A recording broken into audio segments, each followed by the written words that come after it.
Seja muito bem-vindo ao podcast da Oftalmo Expert. Eu sou a doutora Maria Cecília Scherer, oftalmologista. E eu sou a doutora Viviane Sakata, também médica oftalmologista. Nesse canal, a Oftalmo Expert quer conversar sobre assuntos relevantes da oftalmologia, trazer convidados que possam discutir e trazer para você conhecimentos para construir a sua jornada dentro da oftalmologia. Se você é médico acadêmico interessado em oftalmologia ou se você é um residente, siga a gente nas redes sociais, lá a gente está cheio de dica para você. E hoje temos conosco a doutora Ana Bárbara, residente do 2º ano no Hospital das Clínicas da Universidade Federal do Paraná, e a doutora Thaís, residente do 3º ano da Santa Casa aqui de Curitiba. Muito obrigada, gente, por estarem aqui conosco nessa manhã. Nós vamos ter uma conversa aí muito rica, falando então sobre as dicas que vocês duas, gostaria de ter ouvido no início da minha residência. E nós temos aqui 2 experiências diferentes, não só por estarem em residências em hospitais distintos, mas também porque a Ana Bárbara saiu direto da faculdade e já adentrou na residência de oftalmologia. Já a Thaís teve uma experiência prévia, né, Thaís? Trabalhou bastante, fez outra especialidade, para depois, então, migrar para oftalmologia. Então, vamos começar aí com a Ana Bárbara, né, Ana? Conta pra gente um pouquinho. E primeiro nós vamos falar aí sobre as dificuldades. Vamos começar pelo difícil. Quais foram as dificuldades que a Ana enfrentou quando saiu da faculdade e pisou na residência de oftalmologia no Hospital das Clínicas?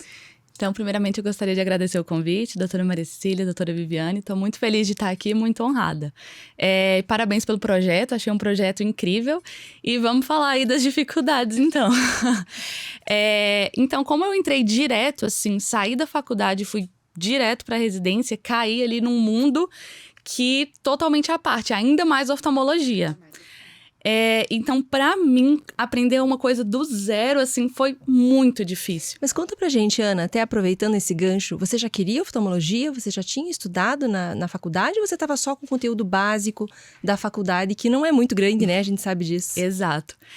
Não, eu decidi pela oftalmologia, assim, nos 2 meses antes da prova, porque eu tava muito em dúvida do que eu queria. Eu sabia o que eu não queria. Eu não queria viver de plantões, eu não queria uma especialidade que vivesse dentro de hospital.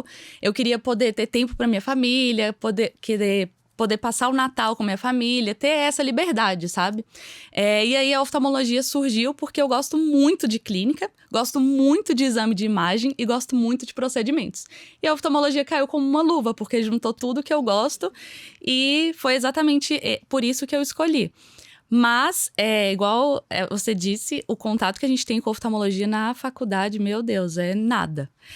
E entrar em um serviço de residência, que é aquela loucura, numa especialidade que você não sabe nada. Você não sabe examinar, você não sabe o que você precisa perguntar para o paciente, você não entende as queixas do paciente, você não tem um raciocínio em cima daquilo. Os exames de imagem são completamente diferentes, não é como se fosse um ultrassom ali que você sabe ver alguma coisa. Para mim, isso foi o mais difícil, porque é um mundo novo. E conta como é que você superou, porque hoje você tá aqui, obviamente, porque você é uma residente excelente, né? Senão a gente não teria te convidado. Você tá aqui porque você é uma residente de destaque.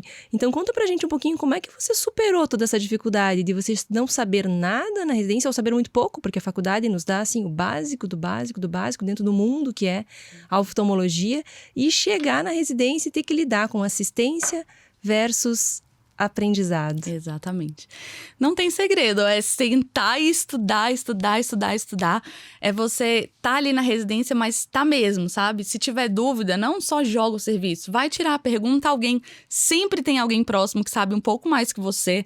Então pergunta, tira a sua dúvida, seja curioso. Acho que isso, assim, é a chave. Não veja uma coisa, não entende e passa pra frente. Você tem que ir atrás, buscar as respostas.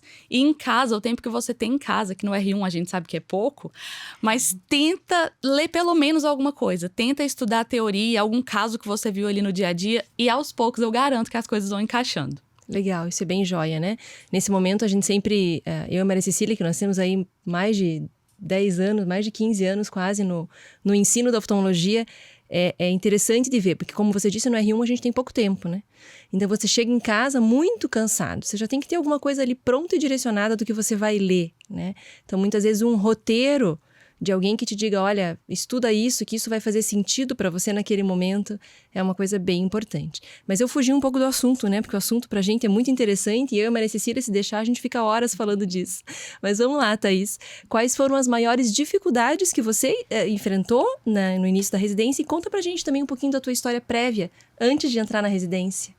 Primeiramente, obrigada também pelo convite, fiquei super feliz. Acompanho vocês já nas redes, desde que vocês lançaram o Oftalmo Expert. Fico feliz de ter a oportunidade de estar aqui com vocês presencialmente. Bom, é engraçado como, apesar das trajetórias muito diferentes, se eu fosse dar um conselho, seria esse que a Ana Bárbara deu agora. Mas a minha história foi bem diferente da dela. Eu me formei em 2018, fiz a faculdade em 7 anos. Durante a faculdade, em 1 ano, eu estive no exterior, aquele programa que tinha do governo. Então, minha trajetória foi muito diferente da Ana Bárbara. Fui para os Estados Unidos. Tive uma experiência muito bacana. Estive na Universidade de Stanford. Então, tive uma experiência que me fez querer uma medicina de excelência, que me fez querer uma medicina moderna, uma medicina atualizada. Mas naquela época você nem pensava em... Naquela época eu queria otorrino. Eu era apaixonada por otorrino, fiz meu estágio dentro da otorrino, já sabia que queria alguma coisa com procedimento, com exames, mas acabei que naquela época não tinha tanto contato com a oftalmologia. Diferente da Ana Bárbara, eu tive muito contato com a oftalmologia na minha faculdade, eu tenho muita sorte. Eu fiz a Universidade Federal do Estado do Rio de Janeiro, Unirio. E aí o professor Giovanni Colombini, um querido. Eu conheci ele, acho que eu estava no meu 9º período, eu tinha voltado dos Estados Unidos e estava nessa busca ali do que tinha de mais legal, de mais moderno, de mais tecnológico. E aí o Dr. Giovanni foi um avôzão, assim, me acolheu muito bem no serviço. Eu acabei que tive uma experiência de 1 ano e meio na oftalmologia dentro da minha universidade antes de me formar. Fui monitora de oftalmologia. Naquela época eles brincavam R0 de oftalmologia, porque já atendia, já fazia biomicroscopia, lógico, tirava dúvida com os residentes, mas tive uma experiência muito imersiva na oftalmologia antes de me formar. Estava estudando para a prova de oftalmologia, mas tive umas intercorrências familiares e acabei não prestando a prova naquele ano. Voltei a morar perto da minha família, queria esse contato mais próximo, minha família é do interior de São Paulo, estava fazendo faculdade no Rio. E acabei indo trabalhar pelo programa Mais Médicos, que na mesma época os cubanos tinham voltado para Cuba e abriram muitas vagas e os recém-formados caíram de paraquedas nessas vagas. E aí fui para o litoral de São Paulo, estava precisando desse tempo também para minha cabeça, para reorganizar questões pessoais versus profissionais. Acabei entrando na medicina de família, dei muita sorte, tive uma chefe em Ubatuba, Renata, uma amiga hoje, que me ensinou muito sobre essa parte de assistencialismo, sobre a paciência, de aprender a lidar com a pessoa e não só com a doença, né? Que a gente sai, às vezes, da faculdade um pouco focado nisso. E aí acabei entrando numa pós-graduação de medicina integrativa, fiz uma pós-graduação de saúde da família. Tive uma experiência muito ampla, fora da parte da oftalmologia. Estava até deixando de lado os planos da oftalmo quando veio a pandemia. Trabalhei em hospital de campanha, vi muito sofrimento. E falei, meu Deus, eu preciso voltar para uma parte da medicina que me dê qualidade de vida. E aí, eu decidi que naquele ano eu estava viajando muito e falei, não, eu preciso voltar a estudar. Eu gosto de estudar, me faz bem estudar, eu preciso voltar para isso. Já deu o tempo que eu precisava. E aí era pandemia, eu comecei a estudar, meu contrato em Ubatuba terminava no final de 2021, era final de 2020, pensei, bom, vou prestar umas provas para ver o que acontece. E daí em 2021 eu presto para valer. Passei em oftalmo. Aí você ficou com um problemão. Passei em oftalmo e acupuntura. Me inscrevi em acupuntura. Falei, não, gente, eu acho que eu quero voltar para aquele sonho da oftalmo. E aí, acabei vindo por aqui, no serviço da Santa Casa de Curitiba. Se quiser chamar de destino, de chamado. E estou no 3º ano agora. Para mim, não foi tão chocante essa entrada dentro da oftalmo. Apesar de eu ter ficado um tempo fora. A gente lembra, né? Igual andar de bicicleta. A gente relembra. Claro, tinha muita coisa para aprender. Mas não foi tão chocante essa virada. E também, como eu já estava um pouco mais acostumada com a parte assistencial ali, de posto de saúde. Loucura de atendimento. Eu era a única médica na unidade básica que eu trabalhei, né? Então, acabou que não foi tão assustador nesse sentido. Pra mim, o problema maior da residência foi o choque de vir de novo pra fora da minha zona de conforto, sair de perto da minha família e financeiro, né? Que eu fiquei 3 anos trabalhando. Com certeza. Você já tinha ganhado dinheiro, né? E, de repente... daí a gente toma uma decisão de voltar a ser estudante, né? Claro. Então, as minhas maiores dificuldades, na verdade, foram relacionadas a isso. Puxa, eu não te conhecia muito, né? Nem eu, nem a Maria Cecília, mas a gente vê que a gente faz a escolha certa, né? Foi. A gente te acompanha um pouquinho na rede, a Ana Bárbara falou de você, e a gente vê que a tua maturidade, né, emocional te leva onde você está hoje, provavelmente, né? A tua caminhada te traz aqui. Então, isso é bem bacana, né? A gente sempre conversa isso sobre... muitas vezes como a maturidade emocional e a inteligência emocional da pessoa faz muita diferença no aproveitar a residência, né? Que é uma coisa que geralmente fica de lado, né? Na nossa formação, mas como isso é importante para determinar que tipo de médico você vai ser no futuro. Então, muito bacana a tua contribuição aí com a tua história. E conta pra gente, então, vou voltar à pergunta inicial, né? Então, dificuldades nesse contexto que você viveu, que você sentiu na residência de oftalmologia quando você entrou? Disparado a minha situação financeira foi o que mais me impactou por essa trajetória. Você tem bolsa? Eu tenho. A nossa residência é MEC CBO, até para quem estiver entrando, vale a pena fazer essa pesquisa, né? Saber sobre as vagas. E tenho bolsa, mas assim, foi uma redução absurda. Então, disparado isso, logo que eu me formei, eu já estava vivendo uma vida independente dos meus pais e eu não queria retornar para essa... Mas já vou adiantar aqui, minha mãe me ajuda de novo. Graças a Deus eu tenho muito suporte familiar, acho isso incrível. É possível fazer sem o suporte familiar? É possível, mas vai ser uma trajetória mais batalhada, né? Graças a Deus eu tenho uma família que me suporta muito. E eu acho que essa questão de estar fora, né? Muita gente vai fazer residência, acho que hoje em dia tem o Enare, né? Então... O pessoal vai pra longe, às vezes a pessoa fez faculdade perto, às vezes como eu, fez faculdade, voltou, então voltou até esse contato, ou foi pra faculdade, criou um vínculo, né? E aí, exato. Então pra mim foi meio difícil isso no começo. E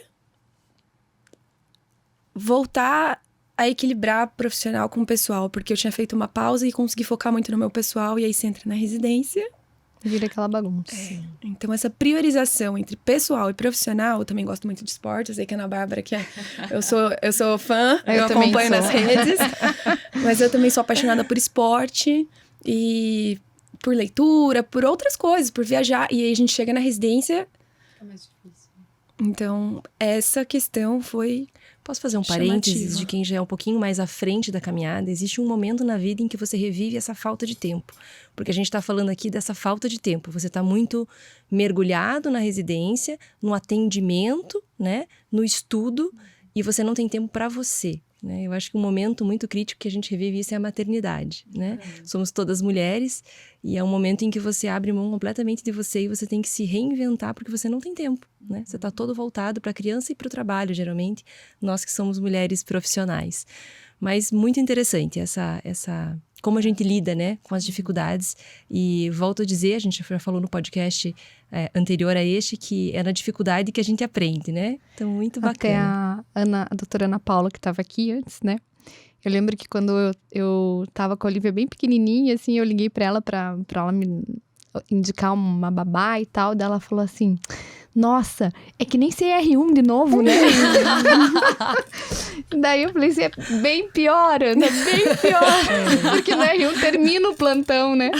Termina a semana de sobreaviso, que não termina nunca. E aí, então, vocês ainda vão enfrentar essa parte. Mas deixa eu fazer uma pergunta pra Thaís. Você falou que você fez quase que um R0, assim, de oftalmologia. Isso logo quando você terminou. Que momento que no foi final isso? Da universidade. No final da universidade. A gente lá na Unirio tem 6 meses de eletivo. Ah, tá. 3 meses. 3 meses, faz muito tempo, gente. 3 meses de eletivo. Então, durante esses 3 meses eu fiquei na oftalmologia, 100% do tempo. E no... Você ia todo dia? Todos os dias. Tipo e um mesmo residente. Quando eu não estava no eletivo, eu ia todos os dias. Terminava a faculdade, a oftalmologia lá começa às 7 da manhã e ia até 7 da noite. Então, eu terminava o que eu estava fazendo e eu ia pra lá. E aí, foi o vamos dizer que então ali foi o teu primeiro contato com o atendimento da oftalmologia. E talvez, pelo fato de você ainda não ser residente, né? Você não tá carimbando ali, né? Não tá... Talvez isso acabe sendo um pouco mais suave do que no caso da Ana, né? Que já era responsável, a médica, né? Sim. Você achou bem válido isso? Muito mais suave. Sem comparação. Eu já cheguei na residência sem medo de carimbar pela experiência como você médica tinha, assim. generalista. Mas, sem dúvidas. Nossa, eu tinha medo de passar um óculos. Eu Eu não falava, sei, meu Deus, será que tá certo? Eu não sei como é lembro que que eu os tinha residentes medo de fazer carimbavam a minha tonometria. receita. Tonometria. Mas eles confirmavam. Eu tive sorte porque na época que eu fui R0, brincadeiras à parte, né? O R1, Dr. Nelson, que eu tenho contato até hoje também, ele virou preceptor porque, assim, ele tem um talento. Ele tem um ensinar. talento pra ensinar. Eu acredito nisso. Hoje eu vejo na minha residência, assim, eu não tenho talento pra ensinar. E a gente vê perfis, né? E tem gente que nasceu, acho que pra isso. Então ficam vários agradecimentos aí, né, Thaís? Nossa, Doutor Giovanni. muitos. Dr. Giovanni Colombini, Dr. Nelson. Gente, Nelson, doutora o quê? Renata de Ubatuba.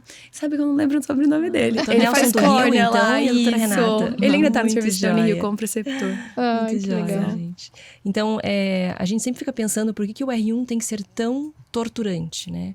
Porque hoje a gente, depois de ter passado tantas turmas na nossa mão, e a gente vê tantas pessoas diferentes passarem e sofrerem tanto no primeiro ano da residência, a gente fica pensando por que é que tem que ser assim. Porque a verdade é que se você está sofrendo, você não aprende, né? Como é que você vai aprender sofrendo? É muito difícil. Então, talvez essa ideia de se preparar antes, né?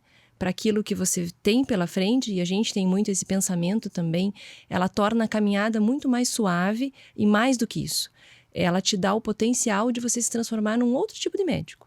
Num médico, talvez, de alta performance. A gente tem os atletas de alta performance, né? Talvez num médico de alta performance. E não num médico comum, que todo mundo vai ser, né? E nada contra, se você for esse o teu objetivo de vida. Mas você estar preparado para isso te dá uma outra possibilidade, um novo horizonte, né? Muito joia, meninas. Eu já vou passar para a segunda pergunta e, à medida que as coisas forem surgindo, a gente pode ir conversando. Então, agora é de ouro, hein, gente? Quem tá aí assistindo e escutando, presta atenção.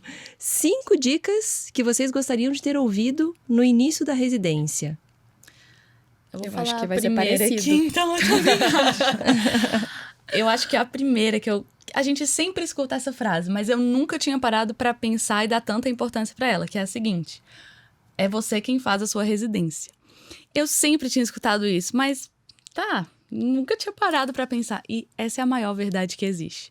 Porque no caso da oftalmologia são 3 anos. Se você quiser empurrar os 3 anos com a barriga, você empurra tranquilamente. Você vai chegar no final, você vai ganhar o seu certificado de oftalmologista e você vai estar ali. Vai ser uma coisa medíocre, vai ser um oftalmologista medíocre. E se você aproveitar todas as oportunidades que a residência te dá, você vai sair uma pessoa incrível. Porque você tem tudo nas mãos. Tem chefe para te ajudar, tem os equipamentos que você precisa, você tem tudo ali disponível. Eu quero fazer tal procedimento. Você pode me ajudar? Gente, tá todo mundo ali para te ajudar, para te ensinar. Então, isso, se eu tivesse que dar uma dica, essa seria a principal. É você quem faz sua residência. Corre atrás, faz o máximo de procedimentos que você conseguir, raciocina em cima do paciente, leva o caso do paciente para casa, vai no computador lá, pesquisa. Por que isso aqui, esse achado que eu achei pode ser isso, mas pode ser isso, mas pode ser isso. Pega os exames, assiste cirurgia. Tem gente que fala que, o que eu vou fazer no centro cirúrgico? Vou ficar só assistindo. Meu Deus, onde você mais aprende é assistindo os outros, porque você está de fora, vendo, gravando as imagens que a pessoa tá fazendo o movimento, aí você pensa, talvez eu faria diferente, talvez eu faria assim.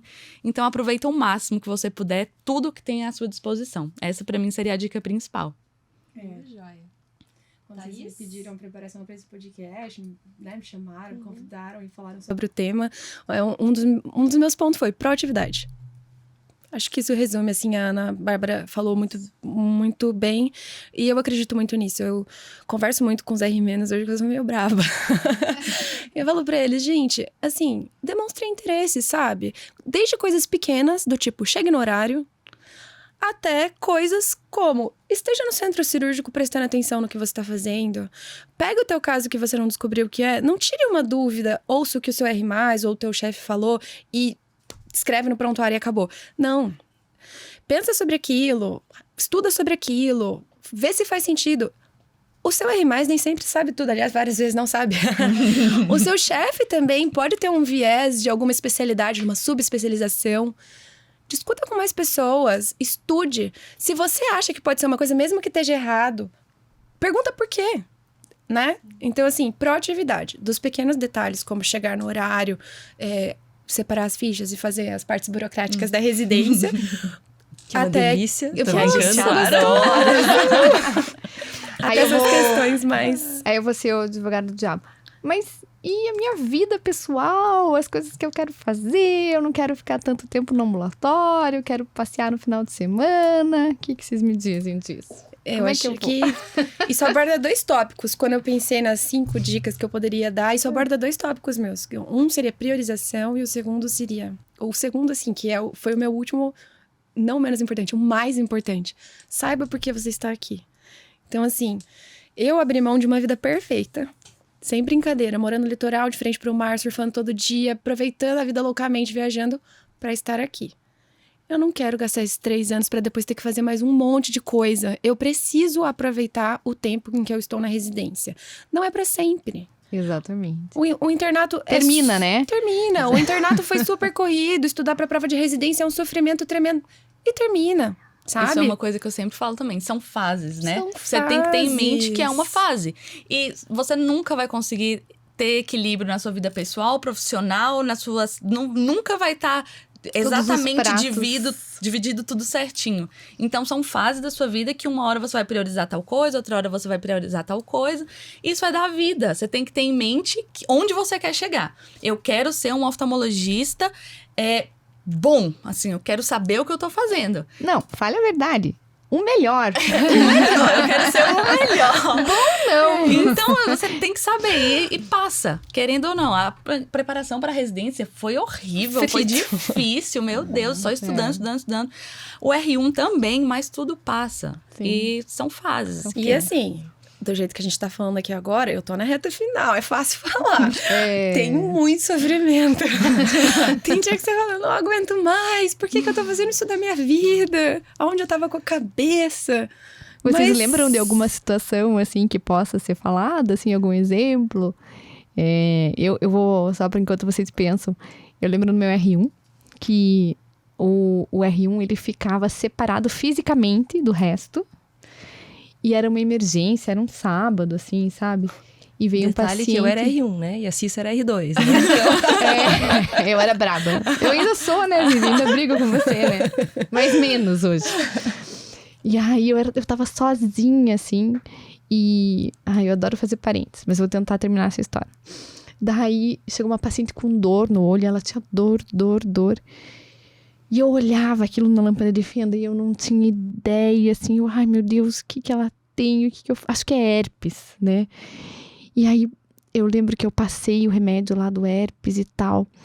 Daí eu cheguei em casa, eu chorava. Eu tinha o R+, para conversar por telefone, assim, né? Mas eu era um pouco insegura no exame, assim, até para eu passar para ele, para dizer o que eu tava vendo, eu não tinha muita certeza, sabe? Daí...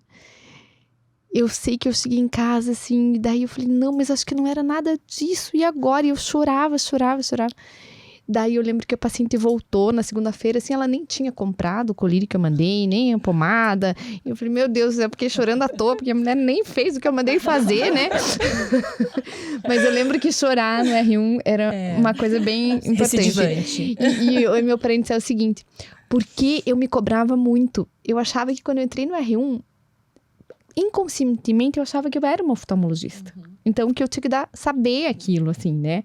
Eu não tinha incorporado que eu era uma aprendiz, que eu tava ali pra aprender, né? Então, que eu não tinha condição nenhuma de fazer nada. Mas eu vou te dizer mais, na verdade, pra você e pra tua equipe, você era uma aprendiz, mas pro paciente, não. É verdade. Né? E eu acho que isso pesa muito. Exatamente. Então, essa história me marcou, assim, uma das histórias que me marcou. E o emocional pesa bastante, né? Eu lembro quando a gente atendia pessoas muito doentes, né? Que na oftalmo, ao contrário do que as pessoas pensam, né? Que é uma especialidade tranquilinha, né? Eu diga, fazendo VIT, né? Eu lembro de criança com trauma, com lesão de... Nossa, eu lembro que eu ficava também acabada com essas situações, assim, né? Então, a tua bagagem deve... por um lado, talvez alguma coisa tenha pensado assim... acho que eu perdi tempo. Por que que eu não, né? Não tem um diabinho da gente que pensa assim, né? Por que eu fiquei perdendo tanto tempo? Mas olha tudo que você construiu para poder emocionalmente também lidar com esses pacientes, né? Não foi perda de tempo, tudo são habilidades. Legal. Lembraram de algum momento aí que Sim, vale vários. a pena? Então, um de cada aí pra gente encerrar. No meu R1, eu não estava de sobreaviso, tinha um outro R1 de sobreaviso, bombou o plantão, o meu R3 ligou e falou, vai pro pronto-socorro, precisa de mais um R1. Eu falei, mas eu não tô de sobreaviso. Precisa de mais um R1. Eu tenho terapia agora, não dá, eu preciso fazer terapia, eu preciso. Você não tá entendendo? E ele, mas precisa. Daí eu falei, então eu vou pra terapia e depois eu vou pra lá. Priorização. Eu fui pra terapia, fiz meus 40 minutos de sessão, chorei. E depois eu fui pro pronto-socorro pra resolver o que tinha que Mais resolver. útil, melhor, né? Se sentindo mais reconstruída. Precisava. E foi isso. Muito Mas esse eu jóia. acho que foi um dos mais marcantes. Detalhe que eu acho que isso é uma das coisas que faz a diferença também, né? Terapia. Você tinha um suporte emocional te preparando, exatamente. Exato. Te dando a bagagem pra você estar ali, né? Sim. E você, Ana? O que eu lembro, assim, foi de mais carga horária. Que eu lembro que teve um dia que eu saí de casa, acho que era 6h30. E aí, tava numa época que tava vindo muito paciente de consulta nova pra primeira consulta. E tinha chefe chamando também pra ajudar, porque era, assim, um número e a gente com um a menos, né? Porque aí teve um que desistiu, então a gente tava com um a menos. E chefe chamando paciente, a gente chamando paciente, os pacientes não acabavam. E aí eu saí de casa 6h30, cheguei em casa, acho que era 8h30, 9 horas da noite. Eu lembro que eu não tinha almoçado, eu não tinha feito xixi durante o dia. Eu lembro que eu me joguei no sofá da minha casa e eu fiquei umas 2 horas olhando pro teto, chorando, assim. Meu Deus, o que tá acontecendo? Será que vai ser sempre assim? Ai, esse dia foi ruim. Acho que todo R1 teve um momento desse. Nossa, né? Pra mim, na minha residência, era clássico chegar em casa e não saber se eu comia, se eu dormia ou se eu tomava banho. Exatamente. Aí, geralmente, eu dormia e depois eu ia fazer as outras coisas. Muito legal, gente. E depois a gente tem saudades. É né? verdade, Eu é tenho verdade. saudades. Ainda não. Ainda não, talvez um pouco Eu mais. vou só dar uma Vai dica, chegar. então, pra gente finalizar, que do ponto de vista do professor que está ali para ensinar o residente, isso que vocês falam da proatividade é algo que a gente, depois de terem passado tantas turmas, a gente já identifica de longe, né? A postura do aluno, do residente.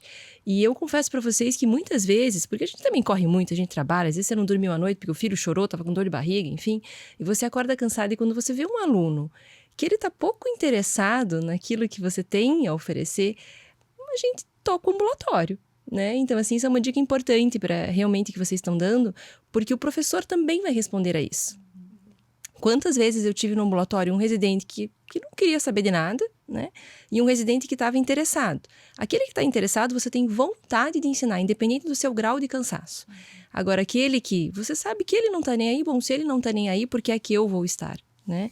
Então, acho que a proatividade é uma coisa que faz toda a diferença na maneira como você aproveita a residência. E, doutora, a gente até percebe isso também com os R-, né? Porque às vezes tem uns que só quer, tipo, liberar o paciente, pergunta alguma coisa, nem passa o caso direito pra gente, eu fico assim, tá, mas, só quer liberar. Os outros, tem outros que vêm, pergunta, quer discutir, quer que a gente vê o exame pra ver o que a gente achou e comparar. Então, a gente também sente isso, essa parte de ensinar, e isso era até uma coisa que eu tinha pra falar também, que quanto mais você ensina seus R-, mais você aprende.